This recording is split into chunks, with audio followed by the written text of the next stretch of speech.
how to afford USMLE journey as a non-US IMG. My name is Julius Haryadi. I'm an internal medicine physician working here in the US, and I am a non-US IMG just like you. So basically, I am not this one privileged person whose parents like pay everything, like the whole journey from the beginning to the end. So cost is also a barrier for me.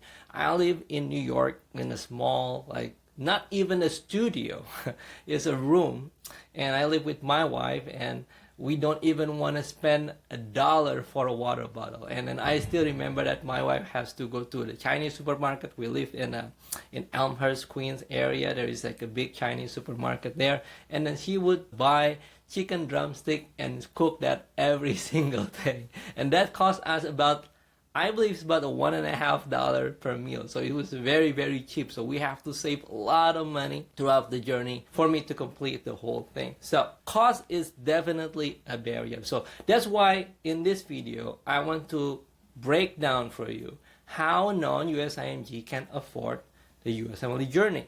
So by the end of this video, you will know exactly what you need to do so you can afford the whole journey. How's that sounds to you? Great, right? All right, so this is how I'm going to do in this video.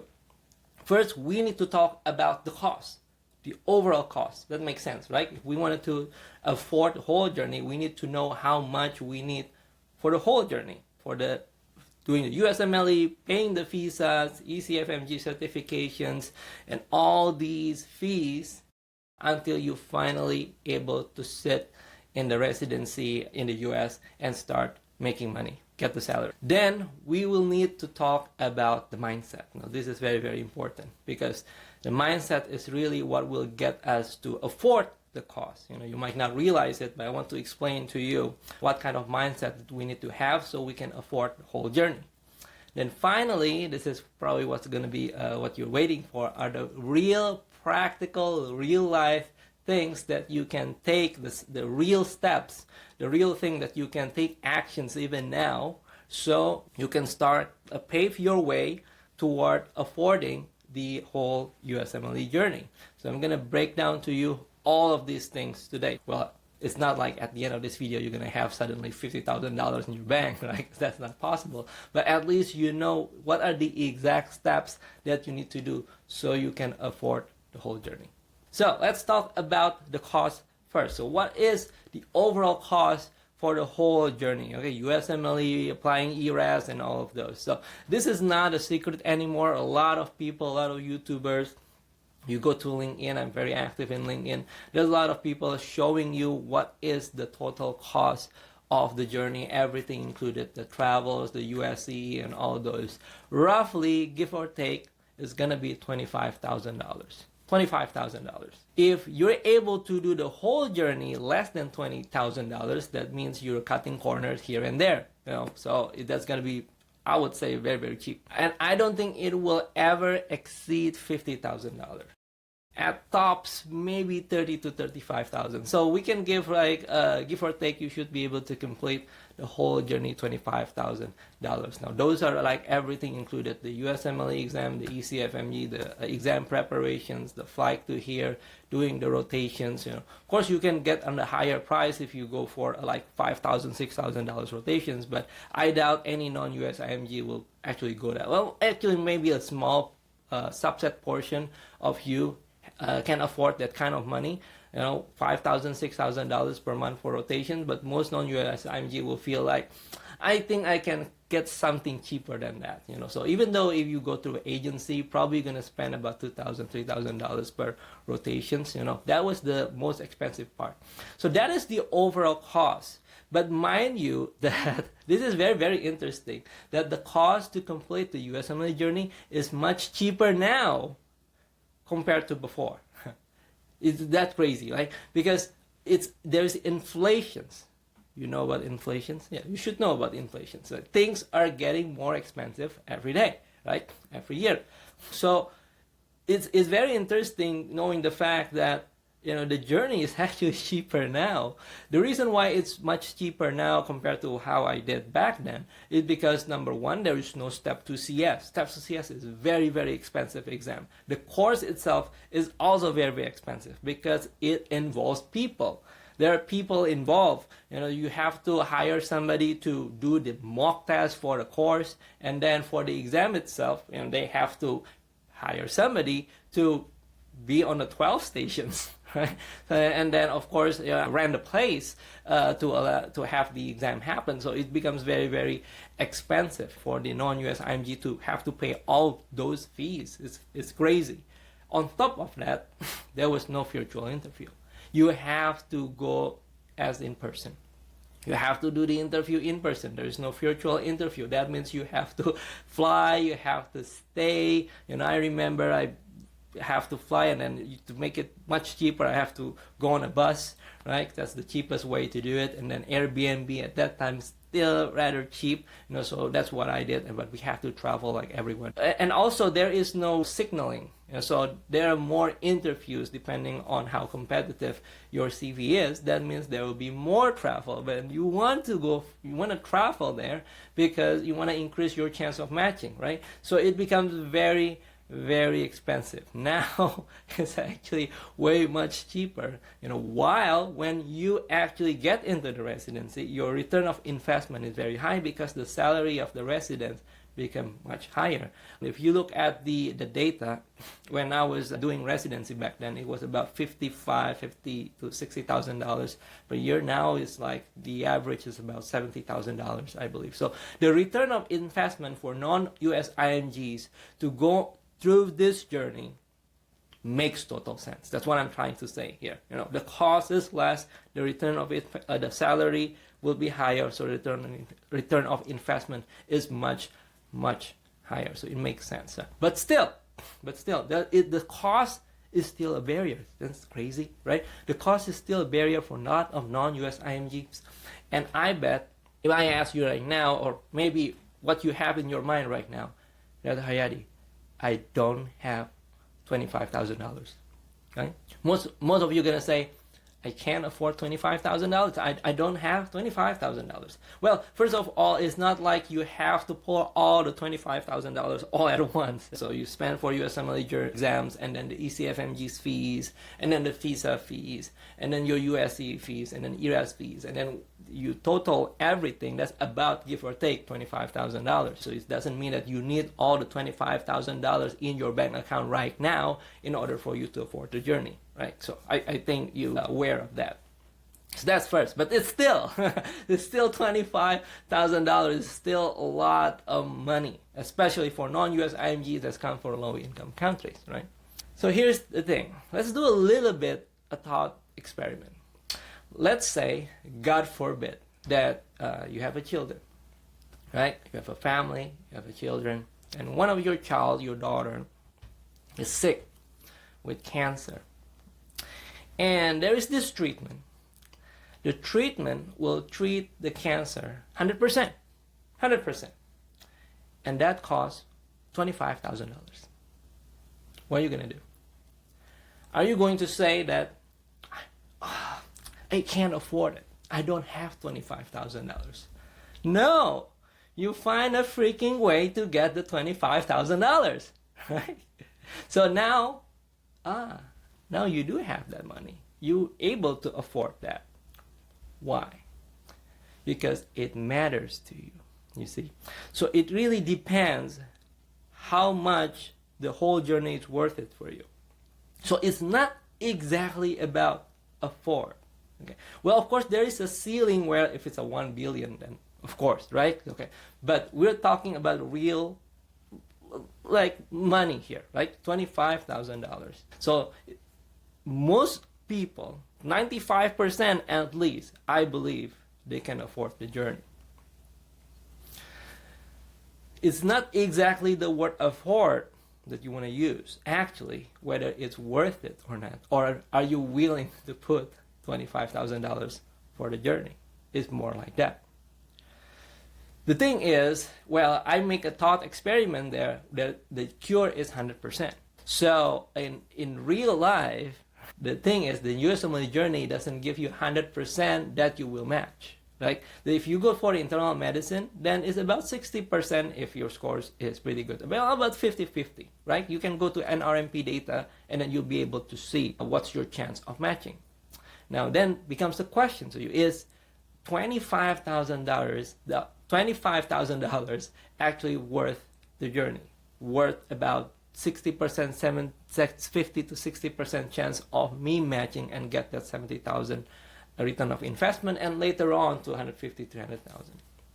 Or if money is not the main issue, maybe the prestige, maybe the lifestyle, maybe something that you dream of by becoming a doctor in the US. So is $25,000 with 50 or 60% chance worth it? If it's worth it, you'll find a way so you can afford $25,000. If your specialty is probably like super competitive, like plastic surgery or orthopedic surgery, then when we ask, is $25,000 worth it, you would feel like probably not, right? Well, it really depends on the person. Now, I want you to change the mindset. This is the mindset I want you to have right now. First, that it's not really about afford, because I know you have to know that you can afford $25,000 because you will find a way if it's worth it. The second thing about the mindset is that instead of saying, I can't afford it, you want to say, how can I afford it? Because by changing that one word to how can I afford?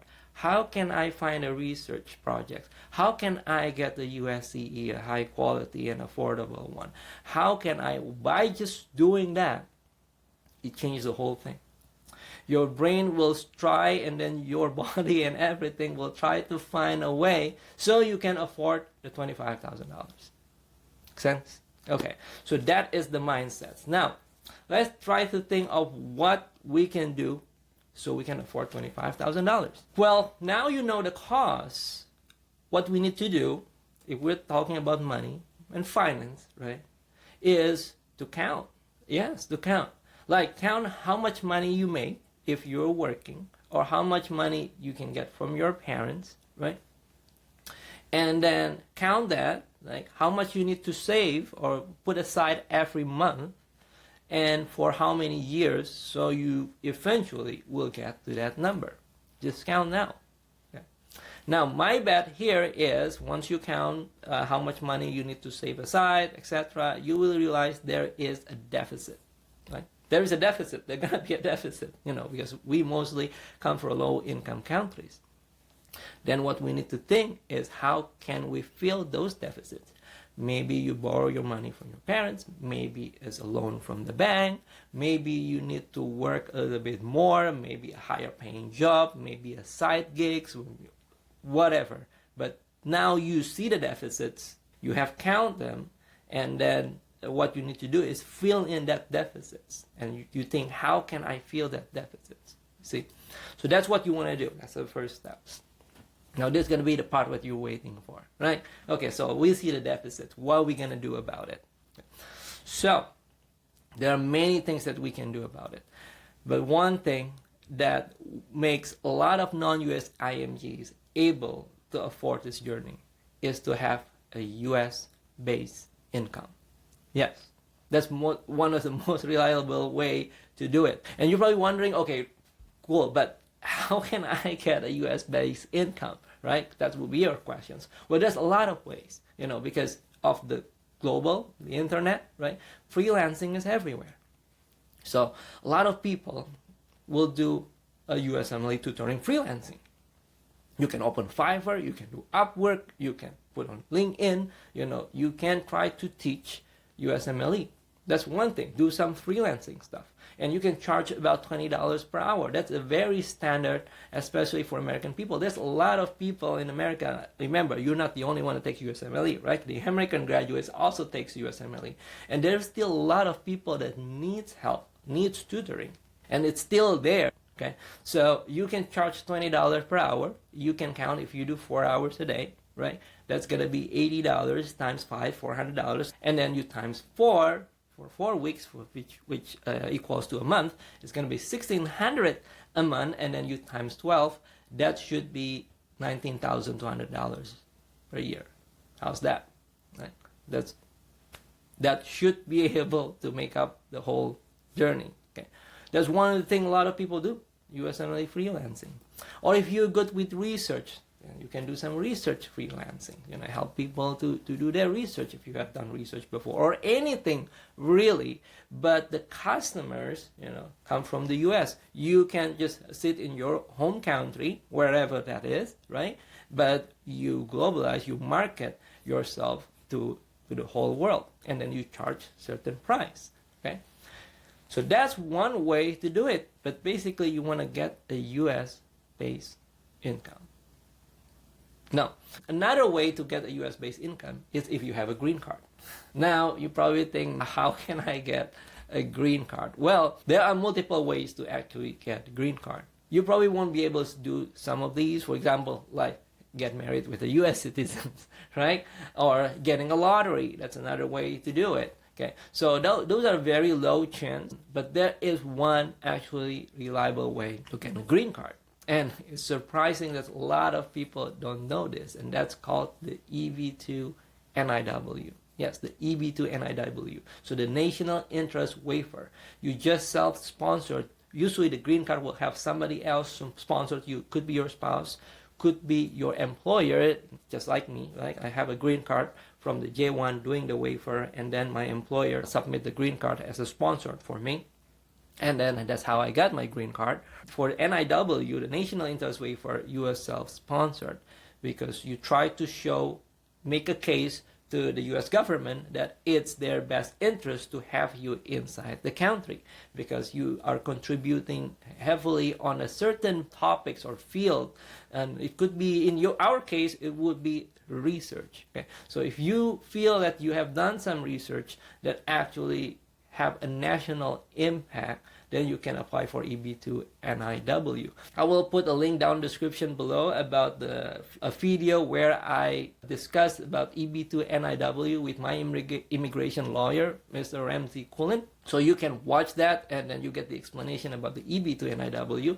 So those are really some of the ways for you to get a US-based income. There are many more ways, and I know that because when I did free mock interviews last year, I met a lot of people, and I see a lot of people actually doing multiple works virtually. They can be a virtual scribe, they can be a virtual assistant, and all of those are the US-based income and make you afford it.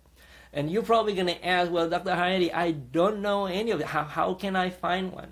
Here it is. This is going to be your opportunity. I run a mentorship and networking program. I did a networking event every week to have you meet with match residents, people who have already done it. They share their stories, and everyone has a very unique stories. You can join my mentorship and networking program. Just click the link down the description below, put your name and email address, and then you will receive an automated email where there is a video that will explain everything on how you can join my mentorship programs. And I can network for you. There are people who successfully become a research fellow in the US and get that $70,000 a year salary. And of course, that way, they can afford the USMLE journey. There are people who's doing the virtual assistant for clinic or some sort. There are people who are able to get the green card. There are people who are able to match off cycle. So everybody has a very, very unique stories, and they share them and then give you a lot of information there.